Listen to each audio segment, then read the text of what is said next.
ان کا محبت کا رشتہ ہے اور وہ شدید پیار کرتے ہیں۔ دوسری جانب نبی پاک صلی اللہ تعالی علیہ وسلم نے فرمایا، بخاری مسلم میں معروف اور مشہور اور امت کی جان ہے وہ حدیث کہ سرکار نے فرمایا کہ تم میں سے کوئی اس وقت تک مومن ہی نہیں ہو سکتا جب تک اپنی ہر چیز سے بڑھ کر مجھ سے پیار نہ کرے۔ اللہ سے بھی محبت کرنی ہے اور اللہ کے رسول سے بھی محبت کرنی ہے۔ محبت اسلام جو ہے یہ محبت کا دین ہے، محبت جو ہوتی ہے یہ پورے عالم کو فتح کر دیتی ہے۔ محبت فاتح عالم ہوتی ہے۔ نفرت سے آپ کوئی کامیابی حاصل نہیں کر سکتے۔ محبت ایک ایسی چیز کا نام ہے جو آپ کو دنیا اور آخرت کی تمام کامیابیاں دے دیتی ہے۔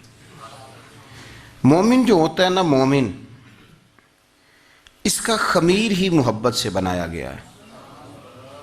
مشکات میں حدیث ہے، نبی پاک علیہ السلام نے فرمایا قال المؤمن معلف، فرمایا یہ جو مومن ہوتا ہے نا یہ محبت والا ہوتا ہے۔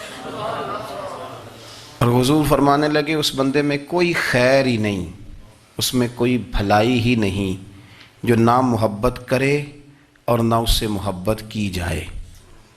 مومن محبت والا ہوتا ہے، الفت والا ہوتا ہے، پیار والا ہوتا ہے، پریم والا ہوتا ہے۔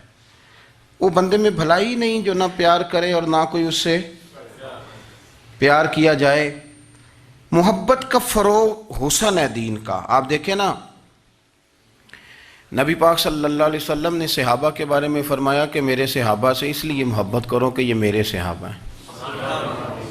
اہل بیت نبوت کا معاملہ آیا تو نبی پاک صلی اللہ تعالی علیہ وسلم نے اپنے اہل بیت نبوت کو چادر کے نیچے چھپا کے اور پھر ہاتھ اٹھا کے کہا، اے اللہ یہ میرے اہل بیت ہیں، میں ان سے محبت کرتا ہوں، تو بھی ان سے محبت فرمانا۔ آپ ذرا غور کریں کہ یہ محبت کہاں کہاں پہنچتی ہے، اللہ سے، اللہ کے رسول سے، حضور کے صحابہ سے، بات اہل بیت تک آئی تو کہا ہے اللہ میں ان سے محبت کرتا ہوں، تو بھی ان سے محبت فرما، اور میرے مالک جو ان سے محبت کرے تو ان سب سے بھی محبت فرما۔ فروغ محبت، اشاعت محبت، تبلیغ محبت بڑا ضروری کام ہے۔ لیکن ایک تو یہ تھی کہ دین کے معاملے میں محبتیں جو شرعی محبتیں کہلاتی ہیں، اور ایک ہیں ہماری طبعی محبتیں۔ حضور صلی اللہ علیہ وسلم نے ہمیں حکم دیا ہے، فرمایا اپنی بیوی سے بغض نہ رکھنا۔ اس کا معنی یہ ہوا کہ کچھ لوگ ایسے ہیں جو بیوی کا بغض بھی پال لیتے ہیں۔ مقابلہ ہو رہا ہوتا ہے میاں بیوی کا، بحث ہو رہی ہوتی ہے، ایک دوسرے کے خلاف دلائل جمع ہو رہے ہوتے ہیں، ایک جنگ مچی ہوتی ہے۔ فرمایا اس سے بغض نہ رکھنا، کوئی عادت نہ پسند ہو تو وہ عادت دیکھ لینا جو تمہیں پسند ہے، عداوت نہ پیدا کرنا۔ ہاں دین اظہار بیزاری کا حکم دیتا ہے، پر ان کے ساتھ جو رب رسول کے دشمن ہیں۔ باقی فروغ محبت میں اپنا کردار ادا کرو۔ دیکھیں نا حضور صلی اللہ علیہ وسلم نے فرمایا جس نے محبت کے ساتھ ماں باپ کا چہرہ دیکھا اللہ اسے کامل حج کا ثواب عطا کرے گا۔ لیکن حدیث میں جو حضور نے شرط لگائی اس شرط کا خیال رکھنا ہے۔ کس طرح چہرہ دیکھنا ہے؟ فرمایا ماں باپ کا چہرہ دیکھو کس طرح۔ اچھا یہ حدیث بتاتی ہے کہ کچھ لوگ ایسے ہیں جو چہرہ دیکھتے ہیں پر محبت سے نہیں دیکھتے۔ ابا جی کی کچھ باتیں کڑوی بھی لگتی ہیں نا، تو کئی دفعہ کچھ بچے چہرہ دیکھتے ہیں پر محبت سے نہیں دیکھتے، تو حضور نے فرمایا تو محبت سے چہرہ دیکھ، تیرے رسول کا وعدہ ہے رب مقبول حج کا ثواب دے گا۔ صحابی عرض کرنے لگے یا رسول اللہ صلی اللہ علیہ وسلم اگر میں 2 دفعہ دیکھوں؟ تو حضور نے فرمایا 2 حج کا ثواب۔ اس نے کہا حضور میں دن میں 3 دفعہ دیکھوں؟ تو فرمایا 3 حج کا ثواب۔ اس نے چوتھی بار کی بات کی تو حضرت ابو ہریرہ فرماتے ہیں حضور نے فرمایا تو جو پوچھتا رہے گا اور میں بتاتا رہوں گا تو بات ختم نہ کریں۔ حضور حکم کریں، فرمایا تو 100 دفعہ دیکھ اللہ 100 حج کا ثواب عطا کرے۔ بات کو ختم کرتے ہیں۔ تو جتنی دفعہ دیکھ اللہ تجھے اتنے حج کا، شرط یہ ہے کہ ذرا پیار سے دیکھ، ذرا محبت سے دیکھ۔ نفسیات کا ڈاکٹر بوڑھوں کو نیند کی دوائی کیوں دیتا ہے؟ وہ اس لیے دیتا ہے کہ ان کے بچے انہیں وقت نہیں دیتے۔ بچے کو بہلایا جا سکتا ہے، بوڑھے کو بہلایا نہیں جا سکتا، اس لیے کہ جو بوڑھا ہوتا ہے نا اس کے پیچھے پوری ایک داستان زندگی ہوتی ہے، وہ تاریخ ہوتی ہے، وہ کبھی کسی چیز کا مالک رہا ہے، سربراہ رہا ہے۔ اولڈ ہاؤس پاکستان میں تیزی سے اس لیے بن رہے ہیں کہ بچوں کی جو خاص الفت تھی نا ماں باپ سے وہ رہی نہیں،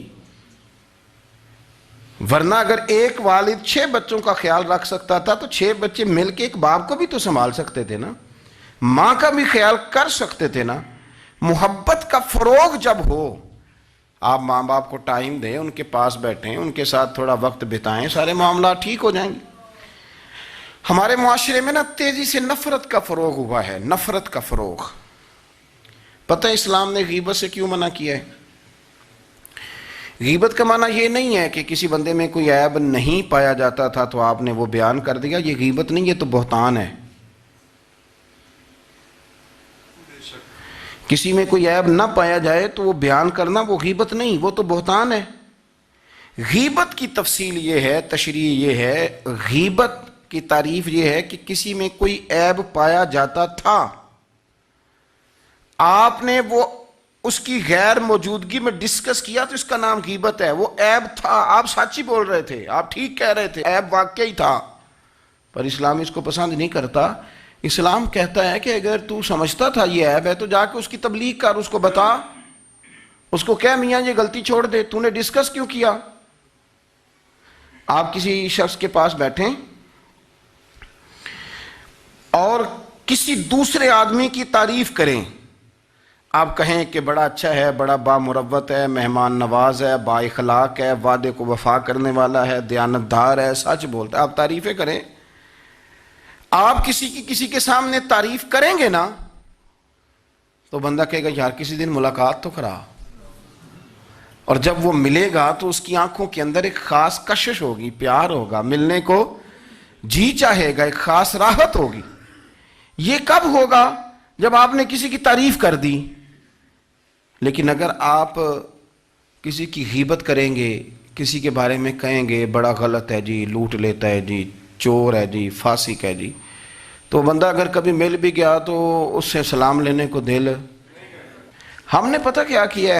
تیزی کے ساتھ فروغ پایا ہے ہمارے ہاں نفرت کا ماحول، تیزی کے ساتھ فروغ پایا ہے ہم نے نا، تیزی سے۔ آپ کھول لیں، کوئی یوٹیوب کھول لیں، کوئی ایسا چینل کھول لیں، بس لڑائی ہے، فلانا فلانے سے لڑ رہا ہے، فلانا۔ مذہبی لوگوں کی میں منت کرتا ہوں کہ خدا را دین کو اس طرح کا ماحول تو نہ آپ دیں کہ لوگ کہیں کہ ان میں کوئی شے ہی نہیں، فلانا فلانے کا جواب دے رہا ہے، فلانا فلانے کا، اور بازاری زبان استعمال کی جا رہی ہے۔ اور ٹھیک ہے، مسلمات جو طے تھے لوگوں نے تو ان کو بھی چھیڑنا شروع کر دیا، اور تضحیق کی جاتی ہے، لفظ اس طرح کے اختیار کیے جاتے ہیں جو ویسے ہی وزادار آدمی بولنا پسند نہیں کرتے۔ کیا آپ اپنی شکل دکھا رہے ہیں کفر کو کہ یہاں نفرت ہی نفرت ہے، اور وہ باتیں جن کو بالکل چھیڑنا نہیں چاہیے تھا ان پر بھی آپ کلام کرتے ہیں۔ آپ نے کوئی چیز نہیں چھوڑی، اس پر آپ نے بحث نہ کی ہو، الجھایا نہ ہو، میلہ لگا دیا، اللہ جانے کوئی کیا بول رہا ہے۔ دعوت دین کون دے گا؟ پیغام حق کون سنائے گا؟ فلانا فلانے کا جواب دے رہا ہے، اور پھر وہ دوسرے کا جواب دے رہا ہے، تیسرا تیسرے پہ تبصرہ کر رہا ہے، چوتھا پانچویں پہ تبصرہ کر رہا ہے۔ یہ کب تک بات ایسے چلے گی؟ یہی حال سیاسی لوگوں کا ہے۔ میرے ملک کا جو نوجوان اب بڑا ہو رہا ہے نا، میں بڑی ذمہ داری سے بتا رہا ہوں، وہ جیسے ہی بڑا ہوتا ہے تو وہ سمجھتا ہے میں ڈاکوؤں کے ملک میں پیدا ہوا ہوں، وہ سمجھتا ہے یہ شاید چوروں کی دھرتی ہے، وہ سمجھتا ہے شاید یہاں سب دھوکے باز ہیں۔ ہم اس طرح سے نچوڑ کے لوگوں کے دلوں میں نفرت بھری ہے، نچوڑ کے، کہ لوگ سمجھنے لگے ہیں اس ملک میں تو کوئی بندہ دیانتدار ہے ہی نہیں، کوئی بندہ اچھا ہے ہی نہیں، کوئی بندہ نیک ہے ہی نہیں۔ مذاق اڑاتے ایک صاحب میرے پاس آئے ہوئے تھے، کہنے لگے پیر صاحب 11 سال ہو گئے پولیس کی نوکری کرتا ہوں، 1 روپیہ رشوت نہیں لی۔ وہ چلا گیا، میں نے اسے تھپکی دی تو وہ نکلا ہے، تو ایک بندہ کہنے لگا سب انہیں جو ہوتے نہیں نہ سکتا۔ میں نے کہا یار تو منشی ہے اللہ کی رحمت کا، یہ میرے رسول اللہ کا دین ہے، اور قیامت تک لوگ اس پر عمل کریں گے. اس نے 11 سال کا ہے, وہ 40 سال بھی کہتا تو میں ماننے کو تیار ہوں. کیوں کچھی باتیں کرتے ہیں؟ آپ نے تو تباہی کر دی, کوئی بندہ ٹھیک نہیں بچا. ایسے میلہ لگا ہوا ہے, اس دھرتی کو آپ برا کہتے ہیں, اس کو چوروں کی اور ڈکیت کی اور فرار لوگوں کی آپ دھرتی کہتے ہیں. یہ وہ دھرتی ہے جس نے داتا گنج بخش علی حجویری جیسے لوگ رکھے ہوئے ہیں. یہ وہ دھرتی ہے جہاں بابا فرید جیسے لوگ بستے ہیں. کیا بات کرتے ہیں صاحب؟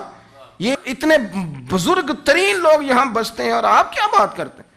اور دیکھیں, میں بالکل ہی غیر سیاسی اور غیر جانبدار رہتا ہوں ملکی معاملات میں, لیکن جس شخص نے پاکستان کو ایٹمی قوت بنانے کے لیے, اب تو بڑی عمارت ہو گئی ہے, غربت میں جس بندے نے کام شروع کیا تھا کہ ایٹمی طاقت بن جائے, اس نے کوئی کام کیا کہ نہیں کیا؟ آپ کو پاورفل بنایا کہ نہیں بنایا؟ کبھی تبصرہ ہوتا ہے اس پر بھی؟ ہمیں لاکھ اختلاف صحیح, ہم بھی بات کرتے ہیں مخالفت میں, لیکن تباہی نہیں اتار دی ہم نے توہین کر کر کے, نفرت پھیلا پھیلا کے. اس سے پہلے جو حکومت گئی شاید اس کا سب سے بڑا مخالف میں ہوں, لیکن ایسا نہیں ہے کہ انہوں نے کوئی کام بھی ایسا نہیں جو اچھا نہ کیا ہو. ایسا نہیں ہے. میں ملک بھر میں سفر کرتا رہتا ہوں, میں دیکھتا ہوں بہت ساری جگہیں ایسی ہیں, بہت سارے دیہات ایسے ہیں جس میں بڑے بڑے شاندار روڈ بنائے گئے, کام کیا گیا. ان کی 99 خامیاں اپنی جگہ پر, خوبی کا بھی تو ذکر کریں. یہی حال اس گورنمنٹ کا ہو رہا ہے. لاٹھ لے کے لوگ ہیں, یہ بھی گندا وہ بھی گندا. آپ کس طرح کی بات کر رہے ہیں؟ آپ نے تو ملک کو یہ نام دے دیا ہے کہ یہاں کوئی اچھا انسان بستا ہی نہیں. مولوی ہیں تو سارے برے ہیں, پیر ہیں تو سارے برے ہیں. کیا بات کرتے ہیں صاحب؟ یہ میرے رسول اللہ کی قوم ہے, یہ نبی پاک کی امت ہے, اور حضور نے فرمایا میری امت کبھی گمراہی پر جمع نہیں ہوگی. یہ نہیں ہو سکتا سارے لوگ ہی غلط ہو جائیں. لیکن ہم نے تباہی اتار دی. جس کے ہاتھ میں سپیکر آتا ہے وہ سب کی پگڑیاں اچھالنا ضروری سمجھتا ہے. جس کے ہاتھ میں قلم آتا ہے وہ کہتا چونکہ میں لکھ رہا ہوں تو میں اکیلا ٹھیک ہوں, باقی سارے غلط ہیں. محبت کو فروغ دیں, پیار کریں, اخوت کا رنگ دیکھیں. حاتم طائی کی بیٹی مجرم بن کے آئی تھی, مجرم بن کے, کلمہ نہیں پڑھتی تھی, اور اس کو سامنے کھڑے کر کے میرے نبی پاک نے فرمایا تیرا باپ کلمہ نہیں پڑھتا تھا پر اس میں عادتیں اچھی پائی جاتی تھیں, اس کی صفات ٹھیک تھیں. یعنی حضور تعریف کر رہے ہیں, نبی پاک تعریف, اور ہماری زبان گونگ ہو جاتی ہے تعریف کی دفعہ. ہم تو جو میری بات مان گیا وہ بندہ ٹھیک ہے, اور جس نے میری بات نہیں مانی وہ بندہ درست ہے. یہ گونگ ہو جاتا ہے ہمارا مزاج. اپنی زندگی میں اچھے الفاظ ادا کریں, اولیاء اللہ کے بارے میں, ان لوگوں کے بارے میں جو مسلمہ بزرگ ہیں, ہمارے امت کے مسلمہ بزرگ ہیں, ان کے بارے میں ہم ایسی کمزور باتیں کرتے ہیں جن کا سرے سے کوئی وجود نہیں, سرے سے کوئی داستان نہیں ان لوگوں کی. تو یاد رکھیں میرے عزیز, میرے رسول کریم صلی اللہ تعالی علیہ وآلہ وسلم نے جو ہمیں دین دیا وہ محبت والا دین ہے, وہ پیار والا دین ہے, وہ اخوت والا دین ہے. اس میں پیار کریں گے, پیار آگے لے کے جائیں گے, پیار کو فروغ دیں گے. سنیں حدیث میرے نبی پاک علیہ السلام نے فرمایا قیامت کے دن رب کریم فرمائے گا کہاں ہیں وہ لوگ. منادی اعلان کرے گا میدان محشر میں, کوئی آدمی اعلان کر وہ کہاں ہیں لوگ, اور تو کس کو ڈھونڈ رہا ہے؟ فرمایا مجھے رب نے بھیجا ہے کہ وہ بندے ڈھونڈ کے لاؤ جو دنیا میں میری رضا کے لیے ایک دوسرے سے محبت کیا کرتے ہیں. وہ بندے ڈھونڈ کے لاؤ. بندے ڈھونڈے جائیں گے. یا رسول اللہ رب ان کا کیا کرے گا؟ تو نبی کریم صلی اللہ علیہ وسلم فرمانے لگے رب فرمائے گا تم دنیا میں میری رضا کے لیے ایک دوسرے سے پیار کرتے تھے, آج میرے عرش کے سائے کے علاوہ سایہ کوئی نہیں, آج میں تمہیں اپنے عرش کے سائے میں جگہ عطا کروں گا. میری رضا کے لیے پیار کیا تم نے, میری رضا کے لیے محبت. خدا را تھوڑا تھوڑا لوگوں سے پیار شروع کریں. آپ یقین کریں وہ پولیس والے سے آپ کہیں نا کہ تو اپنا رویہ ٹھیک کر, تو کہتے تو انہیں پتہ نہیں بندے کس طرح دا ساڑھنا سلوک کرتے ہیں. وہ بھی مطمئن ہے, وہ کہتا ہے اگر میں گالی گلوچ کر رہا ہوں تو میں ٹھیک کر رہا ہوں. وہ کہتا ہے یہ لوگ لائے کیس ہیں.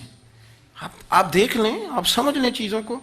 میں نے ڈاکٹر صاحب سے کہا کہ تھوڑی سی آپ لوگوں سے شفقت کریں, غریب لوگ آتے ہیں تو کہتے ہیں مفت دوائی دیں تو یہ بیچ دیتے ہیں جا کے. ہر شخص نے ایک دوسرے کے خلاف کہانی بنا لی, نفرت کے لیے کوئی نہ کوئی پلان کر لیا. ہمیں باتیں مل گئیں, ہم نے داستان سرائی کر لی, ہم نے اپنے ذہن کو اکٹھا کر لیا. مجھے بتلاؤ نا یار, اگر رسول کریم صلی اللہ علیہ وسلم اور باقی انبیاء بھی قوموں کے بارے میں یہ سوچتے کہ یہ بڑے ظالم ہیں، یہ بڑے چور ہیں، یہ بڑے ڈکیت ہیں، یہ بڑے غاصب ہیں، یہ کافر ہیں، منافق ہیں، تو بھلا ہو سکتا تھا؟ لوگوں کا فائدہ ہو سکتا تھا؟ وہ لوگ بڑے بڑے سخت گیر تھے، پر محبوب نے فرمایا وہ جو کریں گے وہ ان کا انداز، اور ہم جو کریں گے وہ ہمارے رب نے ہمارے ذمے لگا کے بھیجا ہے۔ اپنی زندگی میں تلاش کریں اور پیار کریں اور اچھے لفظوں سے لوگوں کو یاد کریں اور خوبصورت لہجہ اختیار کریں اور ٹھنڈی اور اچھی باتیں کرنے کی کوشش کریں، اللہ کی رضا کے لیے، اللہ کی رضا کے لیے، اللہ کے بندوں سے پیار۔ یارو دیکھو، عورت ہو طوائف، زندگی ساری بیت جائے گناہوں میں، لیکن میرے نبی پاک فرماتے ہیں وہ رب کی رضا کے لیے کتے سے بھی پیار کر لے تو رب اسے جنت عطا کر دیتا ہے۔ تو کتے کو پانی پلا گئی، پر پلا گئی نا اللہ کی رضا کے لیے، اسے کوئی فائدہ تو نہیں تھا نا، وہ اللہ کی رضا کے لیے پلا گئی، تو رب کریم نے اس کے سارے گناہوں کو، کسی سے پیار تو کریں، خدا را کسی سے پیار تو کریں۔ اس سال میرے گاؤں کے میلے کی بھیڑ میں جو گم ہوا وہ ایک بھکارن کا لال تھا، اس غریب کو تلاش تھی متاع خلوص کی، اور مخلوق چپ رہی کہ یہ مشکل سوال تھا۔ یار کوئی شخص ایسا بچا ہی نہیں جس سے لوگ امید کریں، توقع کریں کہ مجھے یہ اپنا کندھا دے گا، میں سر رکھ کے رو لوں گا۔ کوئی ایک ایسا شخص ملا ہی نہیں جس کے بارے میں لوگ کہیں کہ بڑا مخلص ہے یار۔ اتنی بڑی میرے محبوب کی امت، ہر حکومت غلط، ہر شخص غلط، ہر بندہ برا، ہر جماعت بری، اللہ کی رضا کے لیے کچھ لوگوں کے لیے فروغ محبت کا بھی فریضہ سر انجام دیں۔ کیسے لوگوں کو یہ بات سمجھائی جائے؟ حضرت ابو ادریس خولانی رضی اللہ تعالیٰ عنہ تابعی ہیں، حافظ منذری نے الترغیب و ترہیب میں لکھا ہے، فرماتے ہیں کہ حضرت ابو ادریس خولانی کہ میں دمشق کی جامع مسجد میں گیا تو میں نے ایک چمکدار چہرے والا، سیاہ داڑھی والا، چمکتے دانتوں والا خوبصورت نوجوان نبی پاک کی حدیثیں بیان کرتا دیکھا۔ اس کے چاروں جانب حضور کے غلام بیٹھے تھے۔ میں نے ایک شخص سے کہا یار بڑا حسین چہرہ ہے، بڑا ہی خوبصورت انداز ہے، کون ہے بندہ؟ انہوں نے کہا آپ نہیں جانتے، یہ صحابی رسول حضرت معاذ ابن جبل ہے رضی اللہ تعالی عنہ۔ حضرت معاذ ابن جبل کا انتقال بھی کوئی 40 سال کی عمر سے پہلے ہو گیا تھا، لیکن ان پر حضور کا اعتماد اتنا تھا کہ حضور نے اپنی حیات ظاہرہ میں گورنر بنایا انہیں صوبے۔ چمکدار دانت، حدیثیں بیان کر رہے ہیں۔ حضرت ابو ادریس خولانی رضی اللہ تعالیٰ عنہ کہتے ہیں رش بڑا تھا، میرے دل میں خواہش ہوئی کہ آج تو لوگ زیادہ ہیں، کل آؤں گا، ملاقات کروں گا۔ کہتے ہیں اگلے دن میں اپنی طرف سے سب سے پہلے گیا، پر حضرت معاذ ابن جبل تو مجھ سے پہلے مسجد میں موجود تھے اور وہ نفل پڑھ رہے تھے، اللہ اللہ کر رہے تھے۔ تو میں نے ان کے ساتھ سلام لی، فرمانے لگے کیسے آئے ہو؟ تو میں نے کہا حضور کل آپ کو دیکھا ہے، آپ کی باتیں سنی ہیں، تو گویا آپ کا تو چہرہ ساری رات میری آنکھوں کے سامنے رہا، تو میں تو سویرے زیارت کی غرض سے حاضر ہوا ہوں۔ اللہ کی رضا کے لیے مجھے آپ اچھے لگیں، اللہ کی رضا کے لیے۔ کوئی بندہ ایسا بھی تو ہو نا، کوئی غریب، کوئی مسکین، کوئی عالم، کوئی صوفی، کوئی درویش، کوئی ذاتی تعلق نہ ہو، تعلق کیا ہو؟ اللہ کے لیے۔ آپ مجھے اچھے لگیں۔ حضرت سیدنا معاذ ابن جبل فرمانے لگے واقعی ایسا ہی ہے؟ عرض کی حضور بالکل ایسا ہی ہے۔ تو فرماتے میں نے چادر لی ہوئی تھی، حضرت معاذ ابن جبل نے میری چادر کو پکڑ کے کھینچا، فرمایا پکی بات کر یار۔ میں نے کہا حضور پکی کر رہا ہوں۔ تو فرمانے لگے سن پھر میں نے نبی کریم سے سنا ہے، رسول کریم علیہ السلام نے فرمایا جو دو بندے رب کی رضا کے لیے پیار کرتے آپس میں، اللہ ان دونوں سے محبت فرماتا ہے۔ سن پھر اس کو یاد رکھنا، اللہ ان دونوں سے محبت کرتا ہے۔ حضرت ابو ادریس خولانی سے کوئی پوچھتا تھا نا کہ دنیا میں جانا ہے تو سرمایہ کیا ہے، تو فرماتے تھے یہ جو میں نے چادر لی ہوئی ہے نا، اس چادر کے اندر میرا وجود ہے، اور وجود کے اندر میرا دل ہے، اور دل کے اندر میں نے حضرت معاذ ابن جبل کو رکھا ہوا ہے، میں نے وہاں ان کا ٹھکانہ بنایا ہوا ہے، وہاں ان کا ٹھکانہ ہے۔ یہ دور ہی نکتہ چی ہے، کہیں چھپ کے بیٹھ جا، اور جس دل میں تو مکی ہے وہیں چھپ کے بیٹھ جا۔ اقبال کہتے ہیں جس دل میں تو مکی ہے وہیں چھپ کے بیٹھ جا۔ دوستو، رسول اللہ صلی اللہ علیہ وسلم کے غلاموں نے مالک کی رضا کے لیے لوگوں سے پیار، فروغ محبت میں کردار ادا کیا، اور بہترین کردار۔ آپ اپنی زندگی میں کچھ چیزیں ایسی بنائیں جن میں فقط اللہ کی رضا کے لیے محبت، خالق کی رضا کے لیے پیار، خالق کی رضا۔ آپ یقین کریں اگر تھوڑا تھوڑا کر کے ہم اس محبت کو فروغ دیں نا اپنے دلوں میں، تو بہت سارے بادل چھٹیں گے۔ ہم نے نا وہ تیزی سے دولت کو، لالچ کو، میں اکثر کہتا ہوں کہ میاں بیوی کا جو رشتہ ہوتا ہے نا، اس کو اللہ پاک نے نا قرآن پاک میں اپنی نشانیوں میں سے ایک نشانی قرار دیا ہے۔ ان دونوں کی وجہ سے گھر چلنا ہے، بچوں کی پرورش ہونی ہے، نظام زندگی۔ آپ گھر سکون کے لیے جاتے ہیں، اطمینان کے لیے۔ آپ اپنے گھر کے اندر جیسے بھی ہوں، آپ کہتے ہیں یہاں مجھے کوئی پریشانی، یہ میرا اپنا بیڈ ہے، اپنا بستر ہے۔ لیکن اگر اسی رشتے میں جب آپ بیج بوئیں تو سب سے پہلے دولت کا بوئیں۔ اگر لڑکے والے یہ لالچ کرتے ہیں نا لڑکی کیا لے کے آئے گی، تو لڑکی والوں کا بھی لالچ ہوتا ہے کہ لڑکا کماتا کیا ہے، ان کو بھی پتا ہوتا ہے کہ کتنے پیسے لاتا ہے، کیا کمائی ہے، کتنا کچھ جھاڑو پھیر لیتا ہے۔ آپ نے جب بنیاد یہ رکھی، مجھے دیانتداری سے بتانا کہ پورا نیک ہو، پورا شریف ہو، پورا پرہیزگار ہو، لیکن دولت صحیح نہ کماتا ہو تو رشتہ آسانی سے ہو جاتا ہے۔ وہ بس سارا کچھ ٹھیک ہے، صرف کمائی تھوڑی سی کم ہے، وہ مشکل سے گزارا ہوگا، وہ کہتے ہیں نہیں جی نہیں، بھوکے تو نہیں نہ مرنا۔ کیوں؟ ہم نے اس کے اندر جب دولت کو شامل کر لیا، آ گئی دولت، تب جس رشتے کی بنیاد ہی دولت پہ ہوگی، وہاں آپ وفا تلاش کریں گے، وہاں آپ خلوص تلاش کریں گے، وہاں ہم للہیت تلاش کریں گے، اللہ کرے ہو جائے۔ لیکن وہ ہمارے مائنڈ سیٹ میں یہ بات ہوتی ہے کہ یہ جو معاملہ ہے یہ گڑبڑ ہے۔ اگر رضائے الہی مقصود ہو، اگر اللہ کی رضا مقصود ہو، حضرت فاطمہ بنت قیس ایک صحابیہ تھیں، انہیں طلاق ہو گئی، ان کے لیے دو رشتے آئے، ایک حضرت عبد الرحمن ابن عوف کا مالدار ترین آدمی تھے، اور ایک حضور کے غلام تھے، وہ بڑے غریب تھے، مسکین تھے۔ ان کے والدین کی خواہش تھی کہ عبد الرحمن ابن عوف سے شادی ہو جائے، وہ بھی تو بڑے نیک ہیں، پارساں ہیں، عشرہ مبشرہ ہیں۔ حضرت فاطمہ بنت قیس نے کسی بندے کی ڈیوٹی لگائی، کہنے لگی پتہ کرو نبی پاک کی رضا کیا ہے، حضور کی رضا کدھر ہے؟ تو پتہ چلا حضور کی خواہش غریب کی طرف ہے۔ تو وہ خاتون اپنے ماں باپ کو کہنے لگی میرا نا اس غریب سے رشتہ کرا دو۔ انہوں نے کہا پتر، بیٹیوں کے بارے میں ماں باپ بڑے احساس ہوتے ہیں، ہم چاہتے ہیں کہ عبد الرحمن ابن عوف مالدار ہے تو وہ بھی تو نیک ہے نا، حضور نے دنیا میں جنت کی بشارت دی، اور ان کا بڑا اعزاز ہے، حضور نے ان کے پیچھے نماز پڑھی، بڑا مرتبہ بڑا مقام والا صحابی ہے، وہ تو غریب آدمی ہے، اور پھر حضور نے حکم تو نہیں نہ دیا، خواہش کا اظہار کیا ہے۔ اس بی بی کے جملے بڑے شاندار ہیں، کہنے لگی آپ مجھے اللہ کی رضا کے لیے نا میرے نبی کے حوالے کر دیں، مجھے امید ہے اللہ رسول مجھے کبھی ضائع نہیں فرمائیں گے، مجھے حوالے کریں رسول کائنات۔ چھوڑیں کو ضروری ہے دنیا داری ہر طرف دیکھنا، کہیں کوئی کام ایسا بھی تو ہو نا جو محبت کے زور پہ ہو، جو محبت کے لیے ہو۔ کوئی ہمارے پاس بڑے سارے لوگ آتے ہیں اور ہم اس قابل بھی نہیں جتنے لوگ آ جاتے ہیں، میں صحیح کہہ رہا ہوں، بالکل کوئی حیثیت نہیں، 1% بھی۔ جب پلٹ کے دیکھتے ہیں تو شرم آتی ہے کہ یار اتنی دور سے بندہ چل کے آ گیا، اس کو کیسے سمجھائیں، کس طرح کر کے۔ تو ایک آدھ دن پہلے ایک بزرگ آ گئے، اور وہ اچھے صاف ستھرا ان کا مزاج تھا، بڑے شاندار، تو میں زیارت کے لیے ہوں، تو میں نے کہا زیارت شیارت والا تو کھاتا کوئی نہیں، چلو آپ آ گئے ہیں تو کوئی حکم کریں۔ تو کہنے لگے کوئی حکم نہیں، میں اللہ کی رضا کے لیے آیا ہوں۔ یہ کوئی تقریر نہیں تھی، یہ کوئی خطبہ نہیں تھا، نہ ان کے سامنے سپیکر تھا، نہ وہ شور کر رہے تھے، نہ وہ نعرے لگوا رہے تھے، نہ وہ ہاتھوں پہ ہاتھ مار رہے تھے۔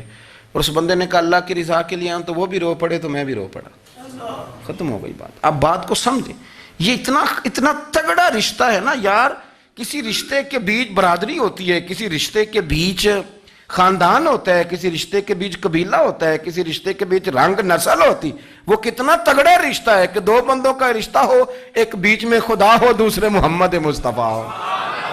آپ کتنا اسے مضبوط رشتہ سمجھیں گے جس کے بیچ اللہ رسول ہو، اتنا تگڑا رشتہ، اتنا مضبوط تعلق، اتنی وسعت اس کے اندر، اللہ کی رضا کے لیے۔ حضرت موسیٰ کلیم اللہ علی نبینا علیہ الصلوۃ والسلام سے رب کریم نے فرمایا، کہا اے موسیٰ میری رضا کے لیے بھی کوئی کام کیا ہے؟ حضرت موسیٰ علیہ السلام نے عرض کی یا اللہ میں نے تبلیغ کی، تو فرمایا وہ تو آپ کی ذمہ داری تھی۔